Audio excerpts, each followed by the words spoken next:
शेतकरी बंधूंनो नमस्कार. मी आपला शुभचिंतक अमोल पाटील. आज मी अशा माणसाला भेटायला आलो आहे की ज्याचं हॉर्टिकल्चरमध्ये गावा म्हणजे पेरू किंवा फिग, अंजीर, त्यानंतर सीताफळ, बोर ह्या याच्यामध्ये खूप चांगलं काम आहे. आपण गेल्या 20 वर्षापासून फळपिकांमध्ये काम करतोय, डाळिंबात काम करतोय, द्राक्षात काम करतोय, केळीत काम करतोय, पेरू आहे, पपई आहे आणि मागच्या 6 वर्षापासून आपण केळीचं टिश्यू कल्चर प्लांट, त्याचबरोबर papaya Taiwan 786 15 number, Taiwan pink पेरूमध्ये देण्याचं काम करतोय. हे सगळं देत असताना रेड डायमंड नावाची एक व्हरायटीची विचारपूस मागच्या 7-8 महिन्यात मला बऱ्याच वेळा झाली आणि थोडाफार आपण सप्लाय करायचा प्रयत्न केला, पण नावांमध्ये एवढा गोंधळ होता. कोण म्हणतं रेड डायमंड, कोण म्हणतं जापान डायमंड, कोण म्हणतं वेगळंच डायमंड. त्यामुळे कुठेतरी शेतकऱ्याची फसवणूक त्या ठिकाणी होताना जाणवली आणि म्हणून मी जयेशभाईंना आज भेटायला आलो आहे आणि ह्या सगळ्या गोष्टींचा स्पष्टीकरण तुमच्यासमोर द्यायला आलो. जयेश भाई, आपका स्वागत है. मैं सबसे पहले आपसे पूछना चाहूँगा कि ये रेड डायमंड जो वैरायटी है इसके बारे में थोड़ा सा डिटेल बताइए. सर, जिसको लोग रेड डायमंड, ऑस्ट्रेलियन रेड, कोई जापानीज रेड, कोई गुजरात रेड, ये नाम से आज काफ़ी लोग मार्केट में बेच रहे हैं, पर उसका ओरिजिनल नेम जो है, हमने जो रजिस्टर्ड नेम करवाया है उसका नाम है जारवी रेड. और इसका जो कलर है अंदर से रेड कलर है, सीड्स बहुत कम है और विटामिन सी बहुत अच्छा रीच फ्रूट है, विटामिन सी से भी ये. ओके. और इसका लीफ आप देखोगे तो पूरा डिफरेंट लीफ ही है. इसका बड़ा लीफ है. बड़ा लीफ है, राउंड लीफ है. Okay okay.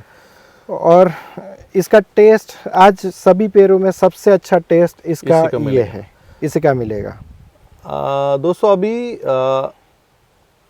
पेरू में या गावा में 3 वैरायटीज है जो थोड़े से फार्मर के मुंह से बार बार सुनने को मिलता है. सबसे ज़्यादा सुनने को मिलता है तैवान पिंक, क्योंकि उसका जो प्लांट है, पौधा जो है, उसकी कॉस्ट बहुत कम है.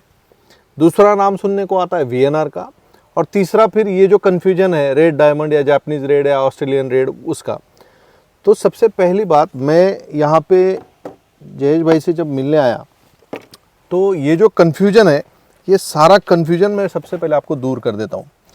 ये ऐसे इंसान है कि ये वैरायटी इनकी पेटेंटेड वैरायटी है, इसका ओरिजिनल नाम है जारवी रेड और उसके सारे डॉक्यूमेंट्स, गवर्नमेंट के डॉक्यूमेंट्स अभी मेरे सामने हैं, जहाँ पे प्लांट का बिल्कुल सारा कैरेक्टर, प्लांट का जीनोम, प्लांट की जितनी भी टेक्निकल चीज़ें हैं वो इनके नाम पे रजिस्टर्ड है और उसके सारे डॉक्यूमेंट्स है. मैं वीडियो के साथ में ये डॉक्यूमेंट्स भी सारे आपको दिखाऊंगा और इसमें जो रजिस्ट्रेशन है प्लांट का, जो गवर्नमेंट का सर्टिफिकेट है, वो सर्टिफिकेट भी अभी मेरे हाथ में है.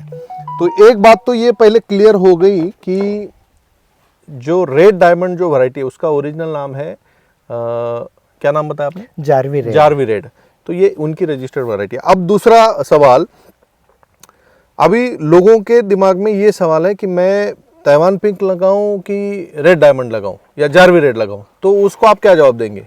सर, आज क्या आप जब भी कोई पेरू को टेस्ट करेगा तो वो खाने के बाद में सीधा बोलेगा कि भाई जारवी रेड चाहिए. यानी टेस्ट में इसके जैसा कोई मुकाबला नहीं है. दूसरी चीज है कि जारवी रेड आज जितना भी पेरू का वैरायटीज है उसमें सबसे महंगा बिकने वाला फ्रूट जारवी रेड है पेरू के अंदर. ओके. उससे ऊपर किसी का रेट नहीं है. तो ये सबसे महंगा बिकने वाला वैरायटी है. और तो जैसे कि मान लो अभी तैवान पिंक का फ्रूट अगर 60 रुपए किलो जा रहा है, तो इसका क्या रेट जाएगा? अभी इसका मार्केट 120-150 रुपये तक है।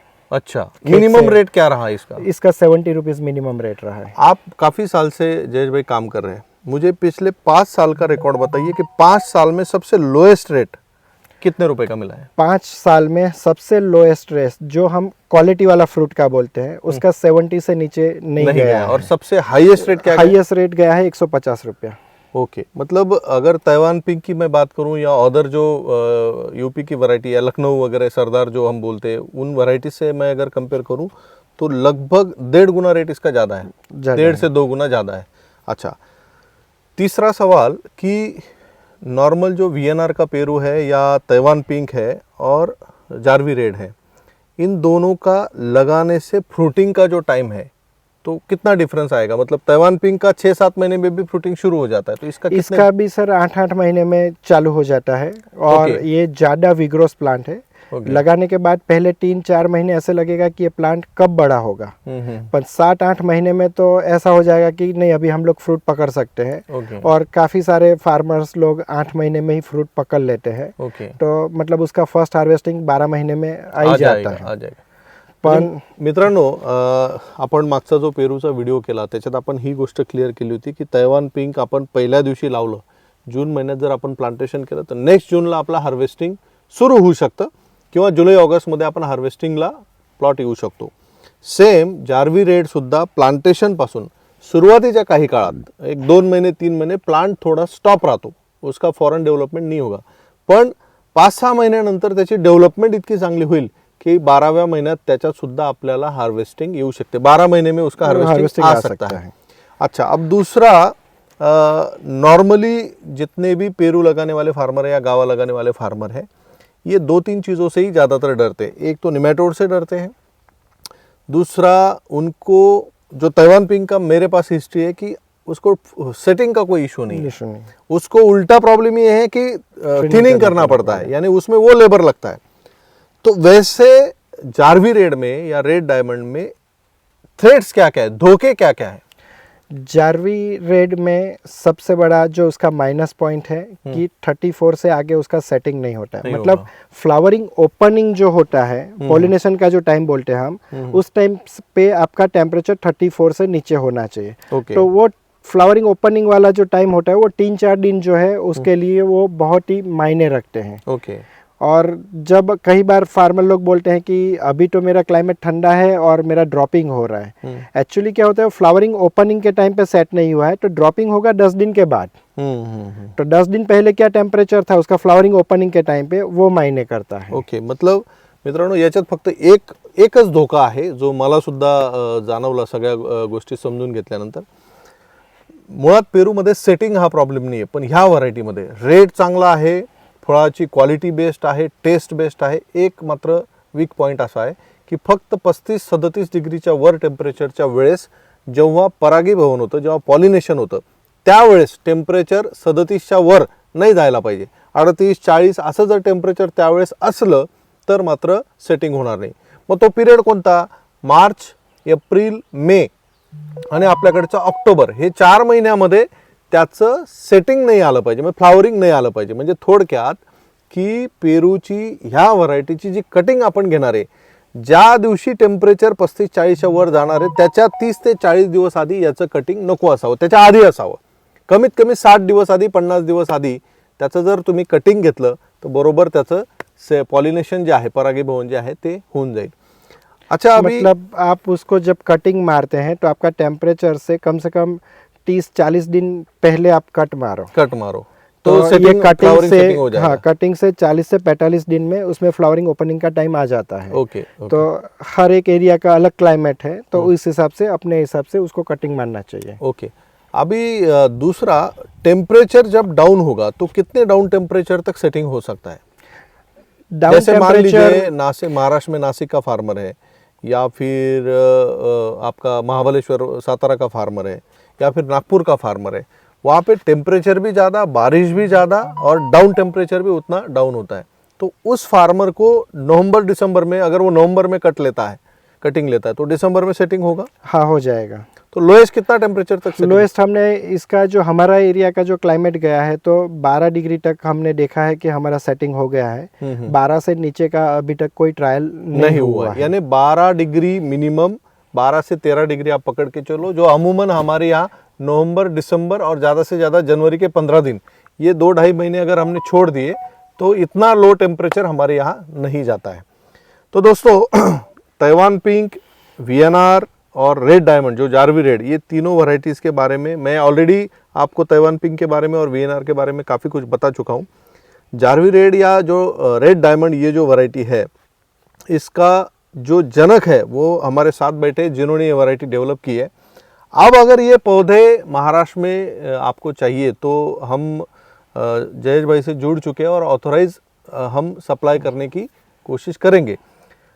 मैं यहाँ पे क्यों आया हूँ, इसका मेन वजह ये है कि पिछले 6-7 महीने में काफ़ी सारे लोग, जब भी हम प्लांट सप्लाई करते हैं तो लोग पूछते हैं कि मुझे ये वैरायटी चाहिए। तो कोई बोलता है मुझे ये 200 रुपये में मिल रही है, कोई बोलता है 50 रुपये में मिल रही है, कोई बोलता है 60 रुपये में मिल रही है, कोई बोलता है 20 रुपये में मिल रही है। अब ताइवान पिंक हम जो देते हैं, हमारा रेट है 18 रुपीज़ का ट्रे वाला, और जो हम बैग में देते 30 रुपीज़ का। ये ऑन टीवी पे या हमारे चैनल पे हमने डिक्लेयर करके रखा है, तो उसमें जो लोगों को फंसाने का काम होता है वो नहीं हो रहा है। अब अगर हमें सेम ये प्लांट अगर लोगों को प्रोवाइड करना है तो हम कितने रुपए में उनको दे सकते हैं? ये 155 प्लस ट्रांसपोर्टेशन लगेगा इसके अंडर। ओके। तो बाकी के लोग जो 40-50 वाले बेच रहे हैं या 60-100 या 300 वाले, उनका क्या?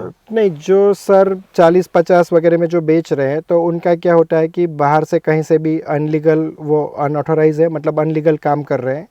और जो हमें ध्यान में आ रहे हैं उसके ऊपर हम लोग अभी ऑलरेडी लीगल एक्शन लेना स्टार्ट कर दिया है। और काफ़ी लोगों पे अभी हमने लोगों ने केस भी दायर कर दिया है। ओके। तो वो भी चल रहा है। कई लोगों का प्लांट वगैरह सीज भी हम लोगों ने करवाया है। तो उसमें अभी काम चालू है। और दूसरी चीज़ है किसान मित्रों की, सबसे पहले आप कुछ भी खरीद रहे हैं तो उसके अंदर सबसे पहला ज़्यादा से ज़्यादा आप लोग रूस्टॉक पे ध्यान दीजिए। क्योंकि रूस्टॉक के साथ में जो सॉइल बॉर्न डिसीज एक बार आपकी खेत में आ गया है ना, फिर कितना भी खर्चा करने से वो नहीं निकल सकता है वो। तो आप इसको रूट स्टॉक कौन सा यूज कर रहे हैं? हम लोग इसमें वाइल्ड वैरायटी इसका रूस्टॉक यूज कर रहे हैं। गावा का ही है, वाइल्ड वैरायटी। और उसमें से हमने अभी निमेटोड्स रेजिस्टेंस रूस्टॉक भी थोड़ा आइडेंटिफाई किया है। तो उसमें भी अभी हमारा काम चल रहा है। तो हो सकता है हम 4-5 साल आने वाले सालों में हम उसको निमेटोड्स रेजिस्टेंस रूस्टॉक लेके आ जाएं। अभी भी जो हम दे रहे हैं वो निमेटोड्स टॉलरेंट है। ओके। मतलब निमेटोड्स के साथ में भी अच्छा ग्रोइंग करेगा। रेजिस्टेंट नहीं है लेकिन टॉलरेंट है। विथ निमेटोड्स अच्छा काम करता है। और हम हमारे प्लॉट पे आप आके निमेटोड्स वाला प्लॉट भी पूरा देख सकते हैं। अभी दोस्तों मेरे यहाँ साथ में अभी ये जारवे रेड का ही ये प्लांट है। अब इसमें आप अगर देखेंगे तो ये पॉलीथीन बैग में इसका रूट स्टॉक पे यहाँ पे ग्राफ्ट किया है। आप अगर देखेंगे तो वी ग्राफ्ट है। वी ग्राफ्ट यानी इस तरीके से कट किया है एक ब्रांच को, दूसरी ब्रांच को उल्टा वी कट होगा और दोनों का यहाँ पे ज्वाइंट किया है। अब यहाँ पे आप देखेंगे ये जो ज्वाइंट किया है ये आपको प्लांटेशन करते समय एज इट इज़ लगाना है, ऐसे ही लगाना है। यहाँ पे इसको फ्रूट भी आ चुका है। और ये जो प्लास्टिक है ये पूरा जॉईंट, जोपर्यंत हे जॉईंट पूर्ण होऊन जातं, महाराष्ट्रातल्या लोकांना आवर्जून सांगतो, सप्लाय केल्यानंतर हा जॉईंट झाल्यानंतर हे प्लास्टिक आपल्याला काढावं लागेल, हे लक्षात ठेवा। ज्यावेळेस आम्ही तुम्हाला प्लांट्स हे प्रोव्हाइड करू, हे तुमच्या शेतावर पाठवू, त्यावेळेस ह्या सगळ्या सूचना आम्ही तुम्हाला देऊ। पण हे जर आपण नाही काढलं तर ही त्याला फाशी लागेल। तर तेवढी काळजी फक्त तुम्हाला घ्यायची आहे। अच्छा जय जी, लास्ट सवाल, 155 रुपये ज़्यादा नहीं हो रहे, आप क्यों 155 रुपये को बेच रहे हैं? आज सर 1 kg फ्रूट का रेट है। अच्छा। आप जब 10, 12, 20 साल तक ये प्लॉट को लगा रहे हैं तो उसमें जो हम आप रेट ले रहे हैं तो आप समझ लो हम नीचे का रेट पकड़े तो अभी हम लोगों ने इतने साल में सिर्फ आपसे 3 kg फ्रूट का रेट मांगा है बस। यानी आपने हमसे एक पौधे से 2 किलो फ्रूट खा लिए, बस उतना ही है। अच्छा। और कितने साल तक ये चलेगा लगाने से? सर अभी तो हमारे समझो 11-12 साल पुराने प्लॉट काफ़ी फार्मर के हैं और अभी चल भी रहे हैं उनके, आज भी चल रहे हैं। तो हम समझते हैं कि 20 एक साल तो आराम से चलेगा। हाँ, बाकी ऐसे तो लाइफ हमारे स्टॉक के हिसाब से देखें तो 40 इयर्स तक तो कोई दिक्कत नहीं है। कोई दिक्कत नहीं है, लेकिन हम जो है वो डेंस प्लांटेशन करें, यानी हाँ, सघन लागवड महाराष्ट्र में बोलते और हैं। 20 इयर्स में क्या है, कुछ ना कुछ सर नीचे डिजीज वगैरह डेवलप होने की वजह से भी प्लांट में मोर्टालिटी या उसका प्रोडक्टिविटी कम होगा, और फिर नया वैरायटीज भी आ जाएगा मार्केट में।